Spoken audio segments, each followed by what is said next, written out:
우리가 지난 시간에는 8절 말씀까지 우리가 상고를 했죠. 유대 베들레헴이 뭐냐? 왜 미가서의 유대 베들레헴이라고 말씀하셨는가? 그것은 유대 왕의 기업을 이을 자가 베들레헴, 즉 말씀의 떡집을 통해서 이제 재림하실 그리스도를 맞이할 수 있음을 이제 계시하는 것이고, 그리고 이제 백성의 서기관들과 이제 대제사장들이 알고 있으면서도 전혀 움직이지도 아니하고 가지도 아니한다. 오늘날도 역시 마찬가지로 말세가 되어져 있음에도 재림에 대해서 별로 그렇게 대비하거나 준비하지 아니하고 있는 것과 다를 바가 하나도 없는 것이죠. 그 당시에 예수님이 나셨을 때 가서 확인했으면 금방 알 수 있는 일인데, 이제 오늘날도 역시 마찬가지로 무화과 나무의 비유가 이루어지고, 이제 이 마지막 때 시대의 표적을 보고 주의 재림을 대비해야 할 때임에도 불구하고 이제 전혀 이제 미동도 보이지 아니하는 것이나, 당시의 대제사장이나 서기관들이 그러한 것이나 별반 다를 바가 없는 것이죠. 어쨌든 동방의 박사들이 별을 보고 이제 유대 예루살렘에 가서 그처럼 유대인의 왕을 찾고 있으니까 좀 그냥 소동이 나고, 예루살렘이 뭐 그냥 다 소동이 날 뿐 아니라 온 유대 땅에도 이제 그 소문이 다 번지게 되었던 것이고, 오늘 이제 9절부터 이제 말씀을 상고합니다. 박사들이 왕의 말을 듣고 갈새, 미가서의 말씀을 들은 것이죠. 유대 땅 베들레헴으로 이제 가는 것이죠. 동방에서 보던 그 별이 문득 앞서 인도하여 가다가 악이 있는 곳에 곧 위에 머물러 섰는지라. 지금 이제 말씀을 잘 보셔야 돼요. 이제 문득 그냥 별이 갑자기 딱 나타났다는 거예요.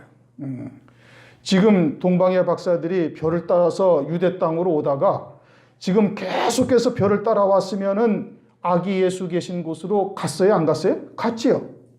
그런데 지금 유대 땅으로 오다가 이제 생각하기를 어떻게 생각했는가 하니, 유대인의 왕으로 나신 이 구주가 나셨으면은 분명히 왕궁에 있으리라, 예루살렘에 있으리라, 이렇게 생각을 하고 예루살렘으로 와서 그냥 유대 땅이 온 유대 땅이 다 소동할 정도로 이제 이와 같은 일이 벌어진 거예요.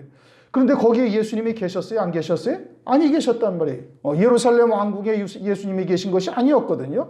그러니까 예루살렘까지 왔을 때 그것이 별을 따라온 거예요? 아니면은 자기의 생각으로 유대인이 왕이 나셨다고 하셨으니까 분명히 예루살렘에 계시고 왕궁에 계시리라고 사람의 생각을 한 겁니까?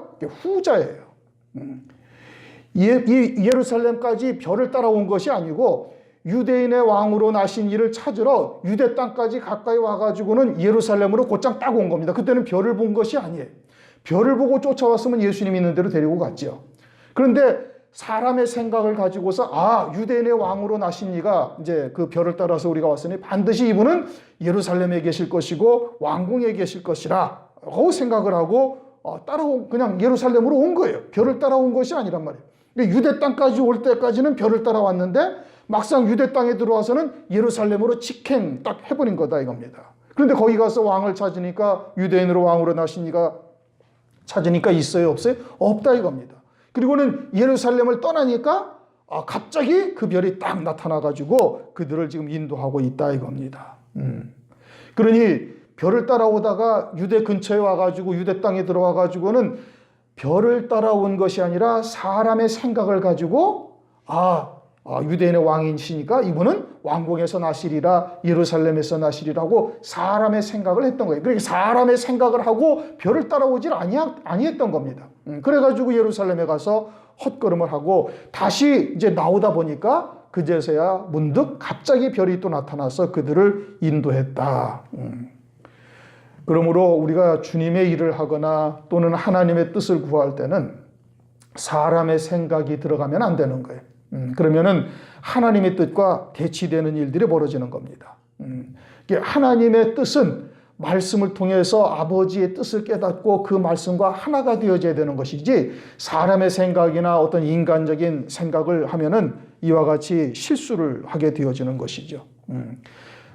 하나님을 향한 나의 뜻이 중요한 것이 아니고 우리를 향하신, 나를 향하신 하나님의 뜻을 찾아야 된다, 이 뜻인 겁니다. 창세기 5장 24절을 보면은 에녹이 하나님과 동행을 했어요. 하나님이 에녹과 동행한 것이 아니란 말씀이에요. 에녹이 하나님과 동행하는 것과 하나님이 에녹과 동행하는 것은 큰 차이가 있어요. 이건 전혀 다른 거예요. 그런데 사람들은 대부분 다 어떻게 생각하냐면 하나님이 나와 함께 해주시기를 바란다는 말씀이에요. 하나님이 나와 함께 해주시는 것이 중요한 것이 아니고 내가 하나님의 뜻이 무엇인지를 깨닫고 하나님의 뜻에 자기의 생각을 복종시키고 굴복시키고 하나님의 뜻에 하나가 되어지는 것이 중요한 거예요. 그것이 에녹이 하나님과 동행하였다라는 뜻인 겁니다. 빌립보서 2장 13절을 보면은 너희 안에서 행하시는 이는 하나님이시니 자기의 기쁘신 뜻을 위하여 너희로 소원을 두고 행하게 하시나니. 이제 이 말씀을 많이들 오해한단 말이에요. 이제 은혜를 받고 이제 성령이 충만하다, 본인은 그렇게 생각할지 모르지만 어쨌든 본인 스스로 생각하기에는 성령이 충만해서 내가 주님을 위해서 이런 일도 하고 저런 일도 하고 이렇게 해야지 라고 생각을 하면 안 된다 이겁니다. 이것은 그런 뜻이 아니에요. 그리스도인의 가장 기본이 뭐예요? 그리스도인의 가장 기본은 세례받은 자여야 되는 거예요. 세례받은 자라는 것은 예수님이 십자가 위에서 죽임당하실 때 나도, 우리의 옛사람도 예수와 함께 죽었다라는 것을 믿는 거예요. 그러면 예수와 함께 예수의 이름으로 세례를 받은 자는 내 생각이나 내 고집이나 하나님을 향한 내 생각도 다 내려놔야 되는 거예요. 고린도후서 10장 5절에 하나님을 대적하는 것, 하나님을 아는 것, 또는 자기의 모든 생각을 다 그리스도 앞에 무릎을 꿇고 모든 생각을 내려놓고, 그래서 예수와 함께 십자가 위에서 죽임당한 이와 같은 옛사람이 되어지면은 그제서야 성령께서 하나님의 뜻을 말씀을 통해서 깨닫게 하시는 거예요. 아버지의 뜻이 무엇인지, 나를 위해서 하늘 위에 예비하신 영광이 무엇인지, 그 영광에 이르는 길이 무엇인지, 이것을 그제서야 깨닫게 한단 말이에요. 나를 버릴 때. 동방의 박사들이 왜 예루살렘에 갔어요? 자기의 생각을 한 거예요. 왕은 반드시 왕궁에서 날 것이고 수도인 예루살렘에 있으리라 하고, 별이 인도하든 안 하든 딱 생각하고 거기까지 와가지고는 별도 보지 않냐고 그냥 예루살렘으로 직행해버린 거예요. 그러니까 거기에 예수님이 계셔야 안 계셔요? 안 계신다니까. 마찬가지로 우리도 하나님을 향한 내 뜻이 중요한 것이 아니고 사람의 생각이나 어떤 인간의, 하나님을 위해서 내가 은혜를 받았으니까 이런저런 일을 해야지, 이게 하나도 중요한 것이 아니란 말이에요. 그게 중요한 것이 아니라 우리를 향하신 하나님의 뜻이 무엇인지를 알아야 되는 것이고, 그것은 내가 그리스도의 이름으로 세례받은 자가 되어질 때 하나님의 말씀을 통해서 깨닫게 하시는 거예요. 요한복음 6장 38절 39절을 보면 주님께서 나는 내 뜻을 행하러 온 것이 아니라 나를 보내신 이의 뜻을 행하러 왔다 이겁니다. 그리스도는 모든 그리스도인이 어떻게 살아야 할 것인가를 몸소 이 땅에 오셔서 친히 보여주신 거예요. 그러니 주님도, 하나님이신 주님께서 당신의 뜻대로 향해도 문제가 없다니까요. 왜요? 그건 하나님이시니까.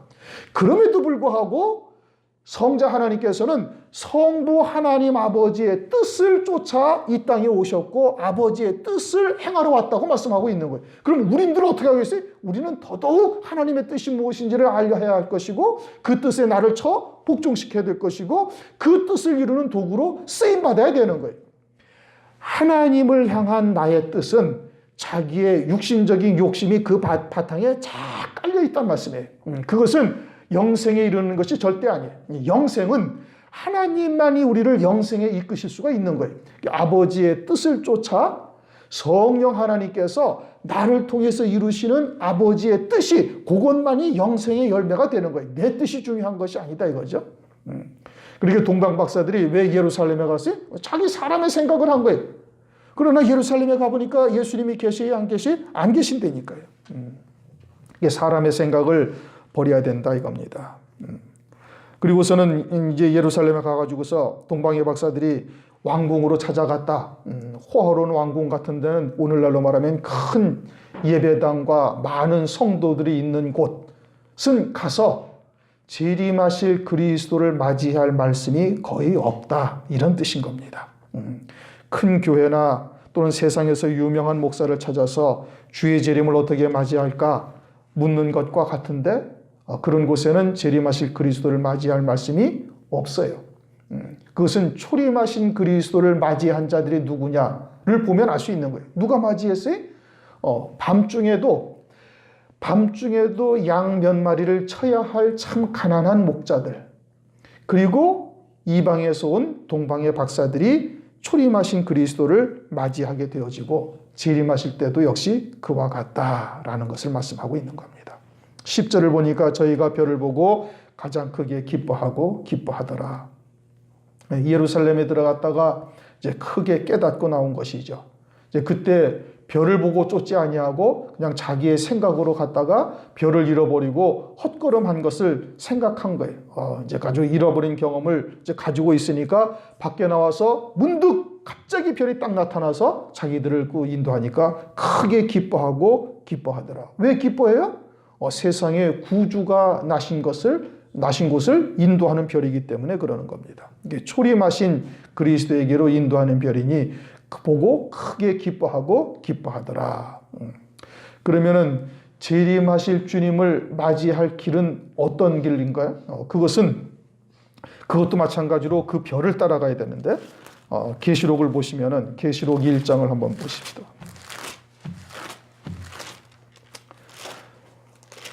계시록 1장 20절.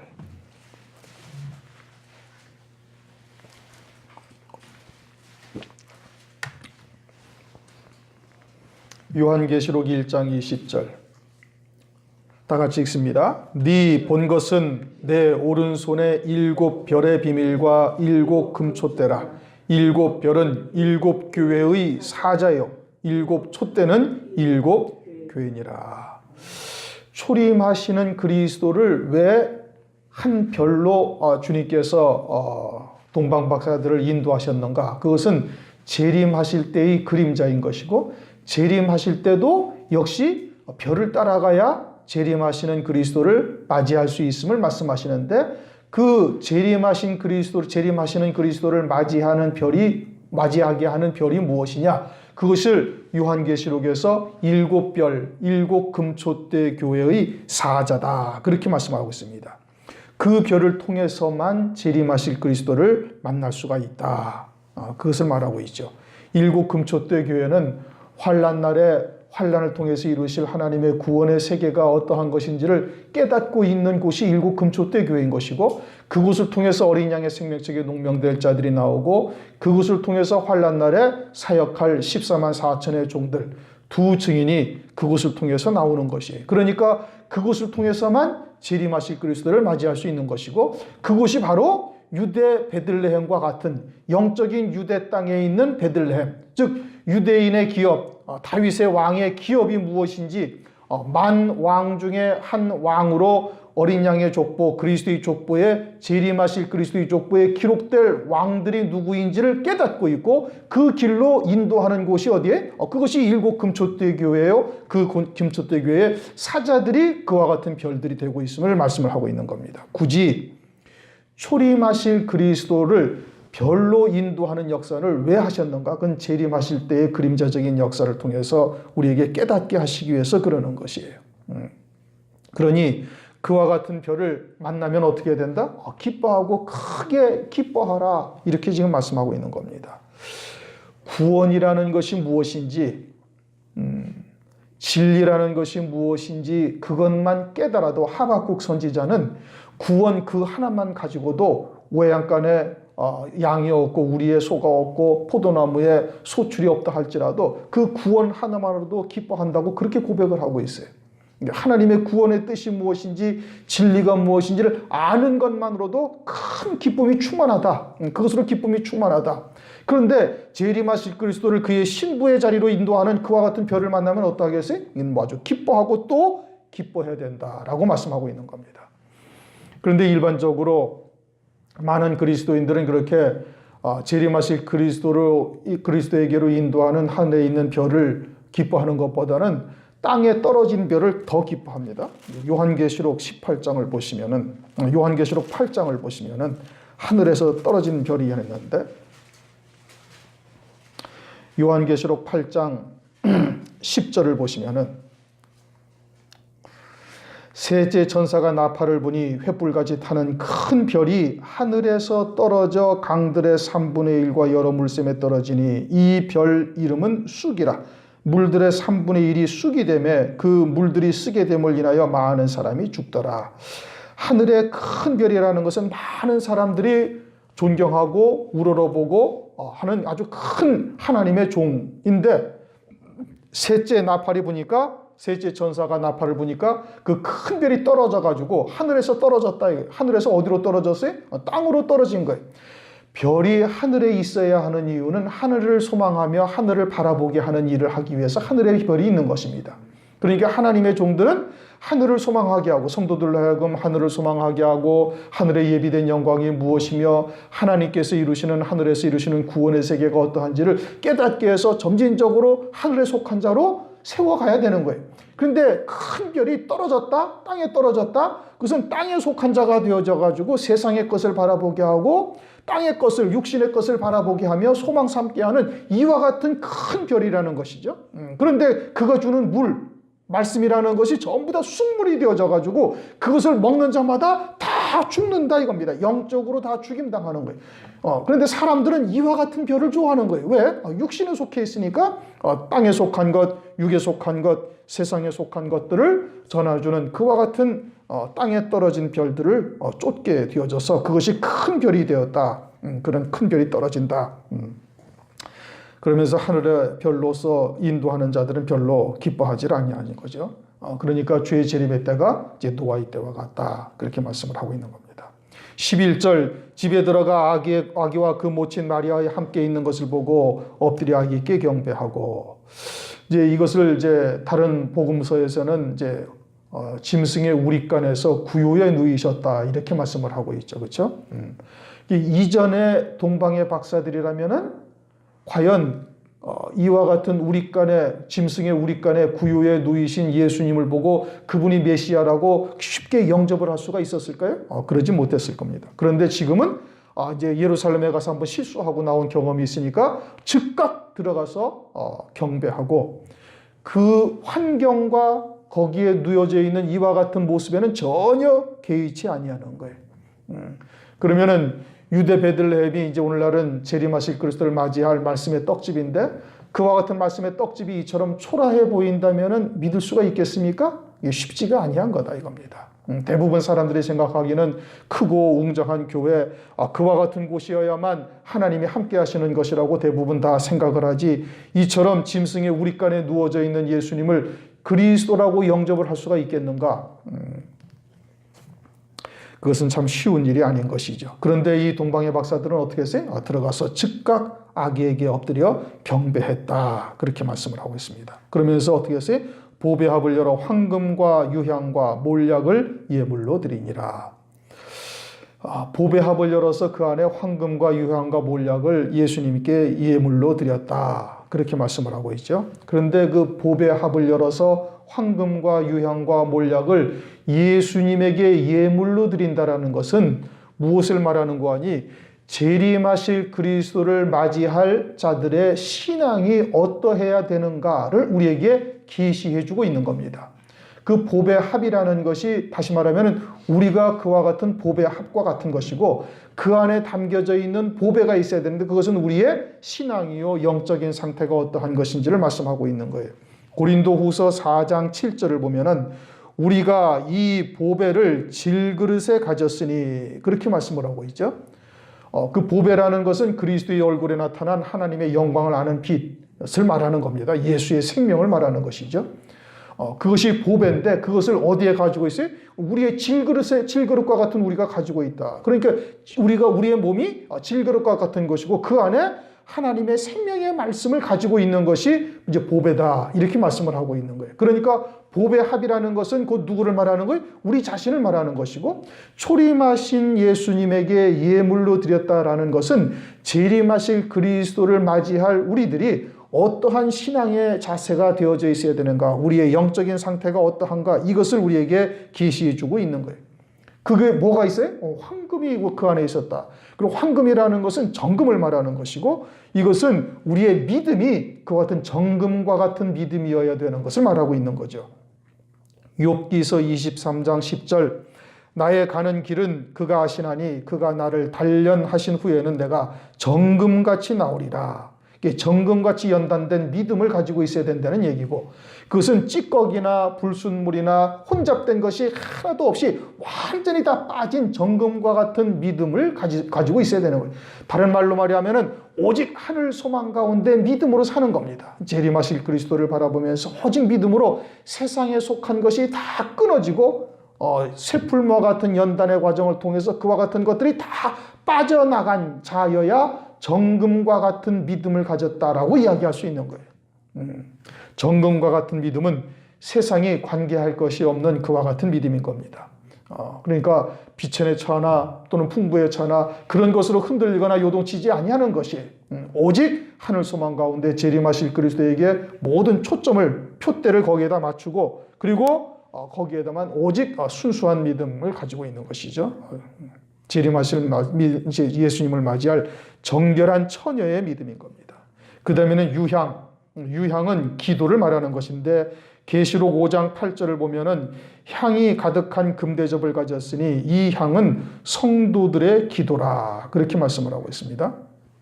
그러니까 성도들의 기도가 향이 가득한 금대접이다. 향이 가득한 금대접인데 그것이 성도들의 기도라. 그렇게 말씀하시는데 계시록 8장 3절을 보면은 이렇게 말씀하십니다. 또 다른 천사가 와서 제단 곁에 서서 금향로를 가지고 많은 향을 받았으니 이는 모든 성도의 기도들과 합하여 보좌 앞 금단에 드리고자 함이라. 계시록 8장에서는 금향로에 담긴 향과 같은 기도가 있고 또 다른 기도들이 또 있다는 얘기예요. 그러니까 금향로에 담긴 유향과 같은 향과 같은 기도는 정금과 같은 믿음의 성도들이 드리는 기도예요. 그렇게 세상의 것은 하나도 섞이지 아니하고 오직 하늘에서 예비하신 하늘의 아버지께서 예비하신 영광이 어떠하며 그에 이르는 길에 이르기를 속히 간구하는 그와 같은 중심의 기도가 정금과 같은 기도인 것이고 그 정금과 같은 기도는 금쟁반에 담긴 향으로서 별도로 따로 아버지의 보좌 앞에 올라가고 다른 성도들의 기도와 합하여 올라가더라. 계시록 8장 3절에 그렇게 말씀을 하고 있습니다. 그러니 이 유향이라는 것은 그와 같은 정금과 같은 믿음의 기도를 하는 것을 말하고 있는 겁니다. 금면류관 쓰는 자들의 기도죠. 그와 같은 영광이 어떠한지를 알고 속히 그와 같은 영광의 자리에 우리가 이를 것을 위해서 하나님께 기도하면서 또한 자신의 부족한 것을 하나님께 기도하면서 하나님의 은혜를 구하는 것, 이와 같은 것이 유향과 같은 기도를 하는 것을 말하고 있어요. 그 다음에는 몰약이다. 몰약이라는 것은 시체가 썩지 않도록 바르는 약이 몰약인 겁니다. 방부제 그런 것이죠. 그럼 시체가 썩지 않도록 바르는 그런 몰약과 같은 것을 예물로 드린다는 것은 영생에 이르게 되어지는 그와 같은 열매 맺는 삶을 살 것을 하나님께 보이는 것이고 그와 같은 또 은혜를 구하는 것이 우리가 육신으로 살면은 육에 속한 삶이나 세상에 속한 삶은 다 영생과 관계없이 다 썩어질 것으로 다 끝나버리는 겁니다. 그런데 그리스도 안에 새로운 피조물이 되어져서 영생에 이르게 하시는 하나님의 말씀을 믿는 믿음으로만 사는 것이 딱 되어지면은 그것이 바로 몰약과 같이 영생에 이르는 열매 맺는 삶이 되는 것이죠. 고린도후서 5장 5절을 보면 죽을 것이 생명에게 삼킨 바 되게 하려 함이라. 육신으로 살면 죽을 것인데 영적인 생명으로 살고 있으니 죽을 것이 생명에게 삼킨 바 되었다. 이제 그것이 바로 몰약과 같은 삶을 살고 있는 거예요. 로마서 12장 1절을 보면은 우리 몸을 하나님이 기뻐하시는 산제물로 드리라. 산제사. 살아있으나 제물이 되어져 있다. 살아있으나 제물이 됐다는 것은 육신적으로는 살아있지만 육신의 모든 소욕이나 정과 욕심을 십자가에 다 못 박은 자가 되어져서 오직 하나님의 말씀을 믿는 믿음으로만 사는 거예요. 하늘 소망 가운데. 그게 산제물이요 산제사로 사는 삶이다. 이겁니다. 드려지는 것이죠. 그와 같은 것이 바로 몰약을 드리는 것과 같은 거예요. 그리스도 안에서 오직 부활의 생명으로만 사는 자인 것이죠. 그러니 마지막 때에 재림하실 그리스도를 맞이할 자들의 신앙의 자세가 어떠해야 된다는 거예요? 정금과 같은 믿음을 가져야 되는 것이고, 금쟁반에 담긴 유향과 같은 기도를 드릴 수 있는 자, 다시 말하면 하늘에 예비된 영광을 바라보면서 오직 그와 같은 하나님의 뜻이 내게 속히 이루어지기를, 또 부족한 것을 하나님께 구하고 하나님의 은혜를 구하고, 이와 같은 오직 믿음의 기도, 그 다음에 몰약과 같이 산제사, 산제물이 되어져서 하나님 앞에 드려지는 삶이 되어져야 그것이 재림하실 그리스도를 맞이할 믿음의 자리에 서 있는 성도들이고, 그와 같은 예물을 초림하신 그리스도에게 드림으로써 우리가 어떻게 하여야 재림하실 그리스도를 맞이할 자의 자리에 서는가를 알려주시는 겁니다. 12절, 꿈에 헤롯에게로 돌아가지 말라 지시함을 받아 다른 길로 고국에 돌아가니라. 물론 이전에 왔던 길이 아니라 다른 길로 돌아간 것이죠. 그런데 다른 길로 돌아간 것을, 그것을 성경에다 기록해 놓는 것은 우리에게 영적으로 하나님께서 뜻하신 바가 있는 것이죠.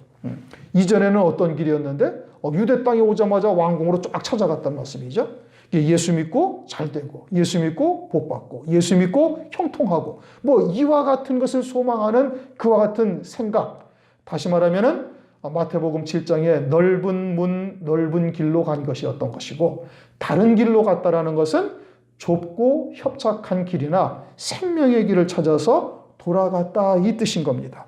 이전에는 생각이 사람의 생각이었던 것이거든요. 별을 따라오다가 유대 땅에 와가지고는 그냥 예루살렘으로 곧장 간 거예요.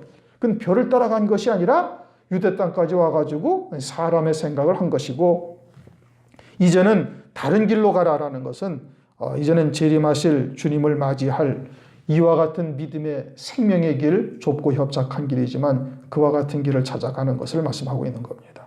13절, 저희가 떠난 후에 주의 사자가 요셉에게 현명하여 가로되 헤롯이 아기를 죽이려 하니 일어나 아기와 그 모친을 데리고 애굽으로 피하여 내가 내게 이르기까지 거기 있으라. 예수님은 하나님이시죠, 그렇죠? 그리고 성부 하나님은 지금 하늘에 계시단 말씀이요. 천지와 만물의 주권자가 되시고 조물주시예요. 모든 권세가 누구에게 있어요? 하나님께 있다 이겁니다. 주권이 하나님께 있다. 공중권세 잡은 마귀가 있지만은 마귀는 하나님께서 허용하신 제한적인 권세만 딱 가지고 있는 거예요. 그러면 하나님께서 헤롯이 예수님을 잡아 죽이려면 헤롯을 그날 밤에 딱 데려가시면 끝이 나죠. 그렇죠? 왜? 주권자시니까 헤롯을 그날 밤으로 딱 그냥 데려가시면 되는데, 그러지 아니하고 예수님을 애굽으로 피신하라, 이렇게 말씀을 하십니다. 왜 그러냐? 그것은 이제 15절, 헤롯이 죽기까지 있었으니 이는 주께서 선제로 말씀하신 바 애굽에서 내 아들을 불렀다 함을 이루려 하심이라. 왜 그렇게 하셨는고 하니, 선지자로 기록된 하나님의 말씀을 이루려 하는데, 요 말씀이 호세아서 11장 1절 말씀인 겁니다. 내 아들을 애굽에서 불렀다 함을 이루려고 예수님을 애굽으로 내려보내시는 거예요. 그리스도는 모든 그리스도인들의 대표입니다. 그렇죠? 예수님이 내려가셨으면 우리도 다 내려가는 거예요. 예수 안에서 다 내려갔다가 반드시 아들의 신앙은 애굽을 통해서 부른다, 요 말씀을 이루려 하시는 거예요. 호세아서 11장 1절에 내 아들은 애굽에서 불렀다라는 말씀이 응하게 하려고 예수님을 애굽 땅으로 내려보낸 거예요. 이스라엘 백성들도 애굽 땅으로 내려갔죠. 그렇죠? 애굽 땅으로 내려갔는데, 애굽이라는 단어가 성경에는, 이제 한글로 번역된 성경에는 애굽이라는 단어가 있지만 히브리어 원어를 보면 그 애굽이라는 단어가 지명으로 애굽을 말하는 것이 아니라 미츠라임이라고 되어 있어요. 미츠라임. 애굽이라는 지명이 아니고 그냥 미츠라임이라고 되어 있어요. 미츠라임이 히브리어로 무슨 뜻이냐면 어떠한 모양을 형성하는 곳, 이런 뜻인 겁니다. 마치 대장쟁이가 쇠를 갖다가 쇠풀물 같은 데 집어넣어가지고 끄집어내서 호미도 만들고 또는 낫도 만들고, 이와 같이 어떤 모양을 만드는 곳이라는 뜻이에요. 신명기 4장 20절을 한번 보겠습니다.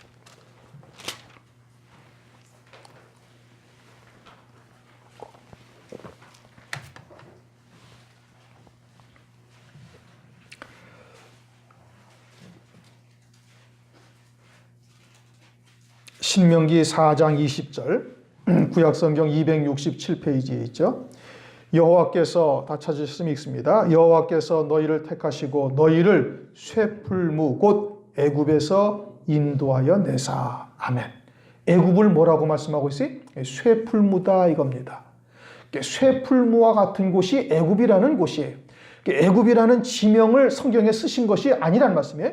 그런데 이제 실제 이스라엘 백성들이 400년 동안 애굽 땅에 내려갔다 왔으니 그곳을 성경에서 뭐라고 말씀하는 거니? 미스라임이라고 말하고 있는데 그것을 이제 지명으로 애굽이라는 곳으로 이렇게 지명을 써서 사용한 것이지 애굽이라는 지명을 성경에서 말씀하신 것이 아니에요.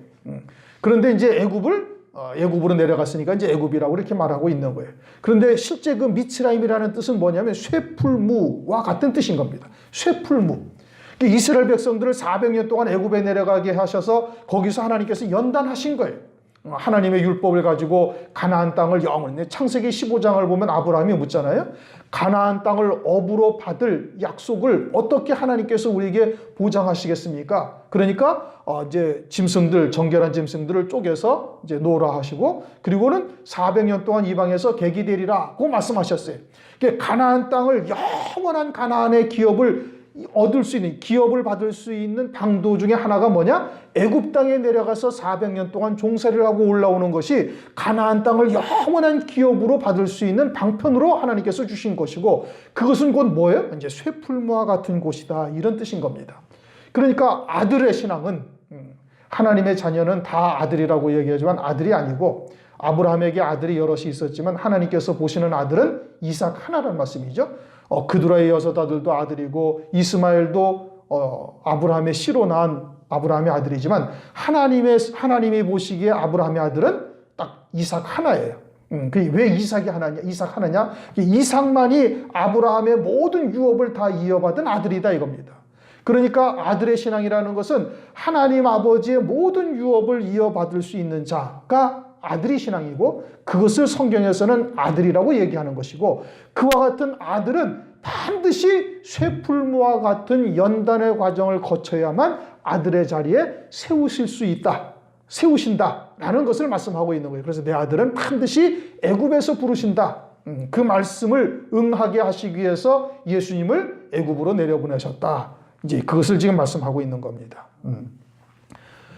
오늘날 이제 많은 그 기복적 신앙이 교회 안에 많이 자리 잡고 있다 보니까 그저 뭐 3대째, 4대째 예수 믿으면은 그저 가정이 다 편안하고 다 형통하고 잘 되고 무병장수하며 뭐 이와 같은 이야기들을 주로 하는데, 그것은 세속적 신앙이 아주 너무 그냥 팽배해져 있기 때문에 그런 생각들을 하는 거예요.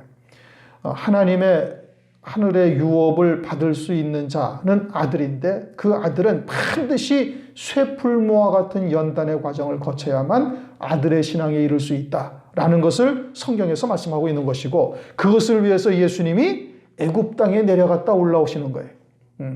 그러니까 반드시 아들은 애굽을 통해서 부르는 거예요. 쇠풀무와 같은 연단의 과정을 거치지 아니하면 우리의 육신에 속한 것들이 절대 빠져나가지 아니하는 겁니다. 정과 욕심이 다 못 박지를 못하는 거예요.